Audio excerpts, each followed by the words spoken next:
It's been a while since our Zelda U analysis, but in that time you guys have left over 3,000 comments telling us your opinions on the game, as well as your own theories on many of the secrets and hidden details. So we've decided to give the old analysis machine a break and instead highlight the things we missed and many of the ideas that you guys had. But be sure to watch our previous analysis, as we'll be referring back to it quite often. With all that said, let's get to it. Now, the one thing we missed that we got absolutely hammered on was the fact that Link does indeed have a sword. It's just not immediately obvious. But many of you noticed that as Link reached for his special arrow, a sword could be seen beneath. It doesn't look to be special in any way, lending further credence that this is toward the beginning of the game. The placement of this sword and how Link uses his bow actually created its own kind of debate, namely whether this Link will be left-handed or right-handed. Daryl Jones noted that the way Link holds his bow makes him look right-handed, which could be an indication that motion controls are back for this game. After all, every time motion controls are implemented, Link is no longer left-handed, but this might not be the case. Takuri Hamare seems to have some archery experience, as he has seen archers hold the bow with either hand. It's actually more dependent on your dominant eye, and this Link seems to be playing with expectations as well.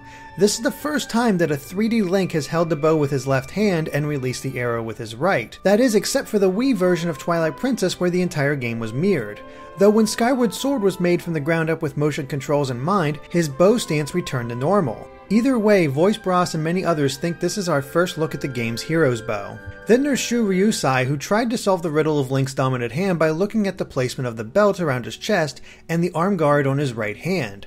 Both would suggest a dominant right hand, but we can't help but think that the placement of his sword might be the biggest clue of all. Before reaching for his bow, it was placed on the left side of his horse, and of course he uses his left hand to hold it. Since the sword is on the right side of the horse, he might grab it with his right hand, just as he does with the special arrow. So we very well could be looking at another right-handed Link. Unfortunately, it's impossible to say conclusively whether motion controls will actually be involved or not.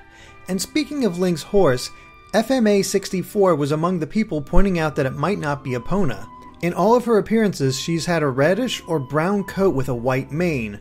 This horse has a black mane. Could Epona not actually appear in this game? Or is it possible that Link will obtain multiple horses, each one gradually getting better throughout the game? Moving on, you guys were even looking at clues to Link's origins in his clothing. For example, Alec Lafrasia and many others pointed out that the bracers on Link's arms actually contain the patterns of the Gerudo. Could this mean that there's some kind of connection there? Or is there something else going on? And many people also pointed out that Link's blue shirt is reminiscent of his civilian clothes in Wind Waker. We noticed this ourselves, but disregarded it since the design is completely different. The only thing connecting them is the color. However, this could be a civilian Link with many callbacks to previous games. One of which that was up for debate was the cloak Link was wearing. RandomTuber12 thought it resembled Impa's cloak in Skyward Sword, except that the symbol is mirrored vertically. Clemmerlin agreed with that idea, but also thought it looked like the cloak Ganondorf wore in Wind Waker, which would actually further increase the ties this Link has with both the Gerudo and Wind Waker.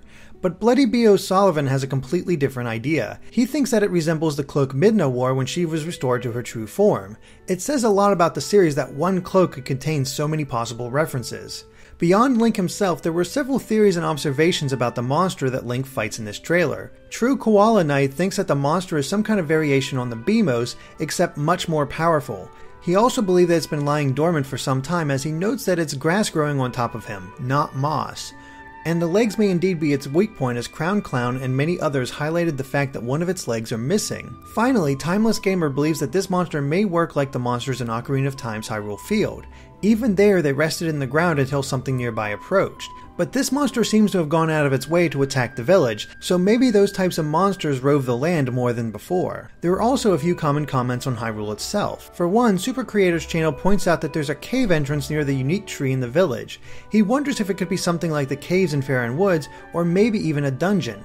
After all, there is a precedent of early dungeons taking place in and around trees. The most common idea, though, is that this Hyrule is actually New Hyrule from Spirit Tracks. Minty notes that the location of the volcano is remarkably similar. In that game, the volcano was in the northeastern part of the map with a large desert lying between it and the ocean.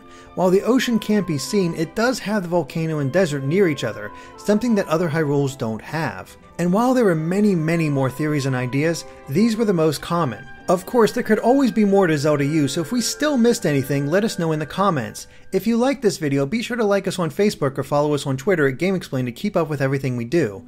Thanks for watching, and make sure to stay tuned to GameXplain for more on Zelda and other things gaming too.